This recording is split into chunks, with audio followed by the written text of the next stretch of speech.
Hello दोस्तों, मैं हूं अलका। आज की कहानी का शीर्षक है दिल बड़ा है। दूसरों का घर रोशन करने के लिए तुमने अपना झोपड़ा ही फूंक दिया।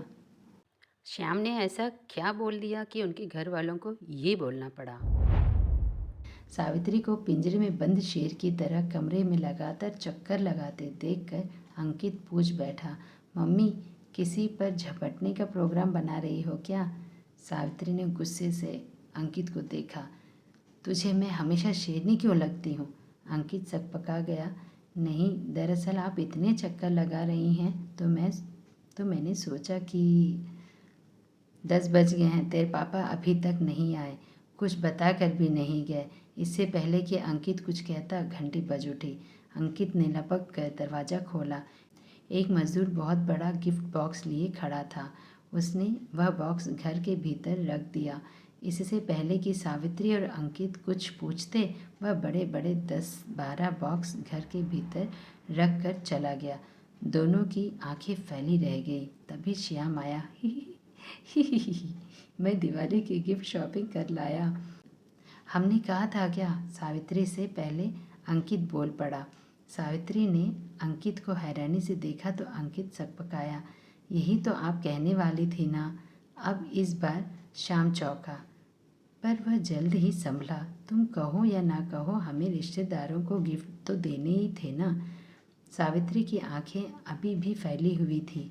उसने जैसे ही मुंह खोलना चाहा, श्याम बोला, अगर तुम्हारे साथ शॉपिंग करने जाएं तो तुम यह सब खरीदने ही नहीं देती, और मुझे अपने रिश्तेदारों को गिफ्ट तो देने ही थे। पिछली बार छोटे गिफ्ट देखकर सभी मजाक उड़ा रहे थे। सावित्री का दिल उसके गिफ्ट की तरह छोटा है। अब मैं उन्हें दिखा दूं कि हमारा दिल भी बहुत बड़ा है। आपने अच्छा किया पापा, मम्मी तो उपहार के लिए बस रुमाल ही लेती। लेकिन इनमें क्या है? सावित्री का दिल बैठा जा रहा था। तुम क्या करोगी यह जानकर? मैं घर की मालकिन हूँ, मुझे पूरा हक है जानने का। सावित्री हैरत में थी। तो सुनिए मालकिन जी, इनका कुल खर्चा है 2 लाख रुपए। क्या? सावित्री ऐसे उछली मानो उसे करंट लग गया हो। पापा, आप इतने रुपए लाए कहाँ से? तेरे पापा कमाते हैं बेटा, श्याम गर्व से बोला। मेरी जो कुछ भी बचत थी मैंने वह सब खर्च कर दी है। मैं भी सबको दिखा दूं कि हमारा दिल बड़ा है। दूसरों का घर रोशन करने के लिए तुमने अपना झोपड़ा ही फूंक दिया। सावित्री ने माथा पीटा। देखा बेटा, तेरी मम्मी का दिल सच में कितना छोटा है। श्याम हंसा तो सावित्री खामोशी से उसे देखती रही।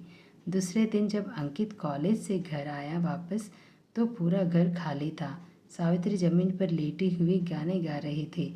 हक्के बक्के अंकित ने घबरा कर श्याम को फ़ोन किया। पापा, घर में चोरी हो गई है और मम्मी पागल हो गई है। गिरता पड़ता श्याम जब घर पहुंचा, तब भी सावित्री जमीन पर लेटी गाने गा रही थी। श्याम उसे देखते ही रोने लगा। श्याम को रोते देख अंकित भी रोने लगा, तो सावित्री उठकर उन दोनों के पास आ गई। अरे तुम दोनों को क्या हो गया? तुम दोनों अपना दिल छोटा क्यों कर रहे हो? अंकित और श्याम सावित्री को घूरने लगे। अरे मैं अपने मायके वालों को उपहार देकर आई हूँ, तो क्या मैं खुशी में गाना भी नहीं गा सकती? पर घर का सारा सामान कहाँ है? कबाड़ी वाले के पास। सावित्री की बात सुनकर हैरत से अंकित और श्याम की आंखें बाहर आ गई। हाँ, मैंने घर का सारा सामान औने पौने भाव में बेचकर अपने रिश्तेदारों को दिवाली के उपहार कुरियर कर दिए हैं। यह मकान तुम दोनों को उपहार में देने के लिए बचा लिया है। अब तो लोग कहेंगे कि मेरा दिल बहुत बड़ा है। सावित्री मुस्कुरा रही थी। अब माथा पीटने की बारी श्याम की थी। अरे मैं तो मजाक कर रहा था, ये सारे गिफ्ट बॉक्स खाली थे। इस पर सावित्री भी जोर से हंसकर बोली, मैंने भी तो घर का सामान अपनी मम्मी के घर ही रखा हुआ है। श्याम को लगा कि इस बार भी ऊंट पहाड़ के नीचे आ गया है। तो दोस्तों, आपको कैसा लगा कहानी? ज़रूर कमेंट बॉक्स में लिखिए। तो ऐसे और कहानियाँ सुनने के लिए प्लीज़ चैनल को सब्सक्राइब करिए। तो चलिए हम फिर मिलते हैं एक और नई कहानी के साथ।